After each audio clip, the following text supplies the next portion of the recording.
23 million people from 170 countries signed a petition demanding Argentina be permanently banned from the World Cup. In under a week, the target was 5 million.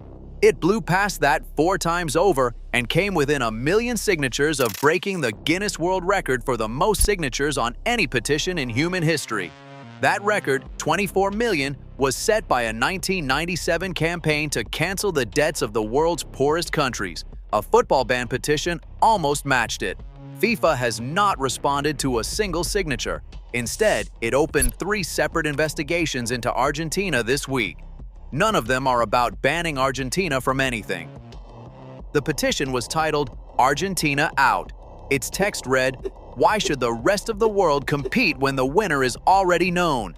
Exclude Argentina from the World Cup and give everyone a fair chance." It launched during the tournament, gathered pace through every controversial match, and closed after the final with one final line. FIFA ignored us, but Spain kept its promise. Thank you, Spain. 23,316,108 signatures from Egypt, England, Cape Verde, Germany, Brazil, Japan, and Australia. From 170 countries that watched the same tournament and reached the same conclusion. Whether or not a permanent ban is the right outcome, 23 million people from that many places sending the same message in under a week is not noise. That is a verdict on a scale football has never produced before. The petition was not born from the final. It was built across 7 weeks of a single tournament that escalated from strange to serious to completely unprecedented. Argentina fans burned the Union Jack outside Buenos Aires believing it was England's flag. Their players sang about the Falkland Islands in dressing rooms after beating Egypt and again after beating Switzerland. The FBI classified the England-Argentina semi-final as the highest-risk match of the entire 2026 World Cup. Argentine fans fought each other on Atlanta streets the night before the England match while police intervened and made arrests. A separate England fan was punched outside a bar by a group of Argentina supporters. At full time of the England semi-final, Lo Celso reached into the crowd, took a banned banner, and carried it onto the pitch in front of FIFA officials, in a stadium where the item had been explicitly prohibited that same day. FIFA launched an investigation. It was still unresolved when the final was played. Then came the final itself. Enzo Fernandez sent off in stoppage time for a second yellow. Molina punching Rodri at the final whistle. Paredes grabbing Eric Garcia by the throat and flooring him. Paredes throwing Gavi to the ground while Scaloni sprinted across the pitch trying to stop it. Assistant coach Roberto Ayala caught on multiple broadcast cameras punching Dani Olmo. Argentina's players turning their backs on the trophy lift as Spain celebrated. A red card reportedly shown to Paredes that never appeared in FIFA's official match report. FIFA confirmed to the BBC that referee Slavko Vincic took no disciplinary action at the time.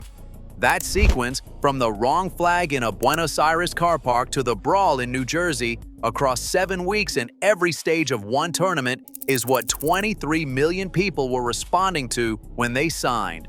Not one incident. The full arc.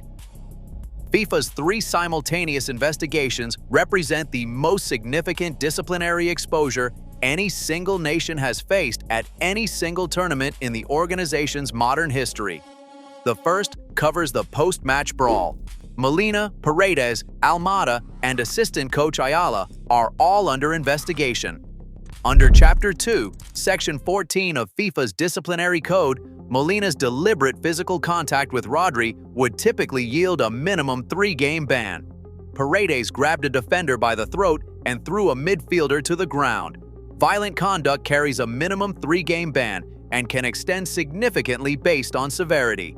Ayala's punch on Dani Olmo is visible on every camera angle from multiple international broadcasters and is the most straightforward case of the 3. The second investigation covers the Falklands banner, Lo Celso, Lisandro Martinez, and Otamendi carrying political material onto a World Cup pitch that FIFA had banned inside the stadium hours before kickoff. The third covers individual player conduct around the Falklands messaging throughout the tournament, including dressing room chants after multiple matches. Gavi, thrown to the ground by Almada during the brawl, called Argentina's behavior aggressive and said suspensions were deserved. Gary Neville called it a disgrace on live television. Alan Shearer said Paredes threw haymakers into someone's face, and there is no place for that in football. Joe Hart said 2 words: disgusting behavior.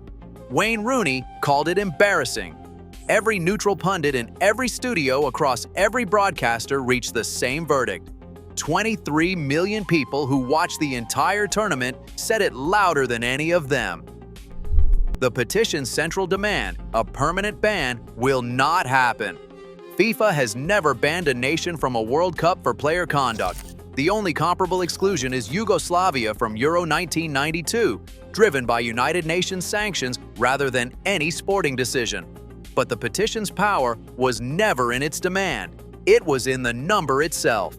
23 million signatures from 170 countries in under 7 days, organized by ordinary football fans with no resources, no platform, and no institutional backing. That is the largest spontaneous expression of opinion about a single team's behavior that the sport has ever produced.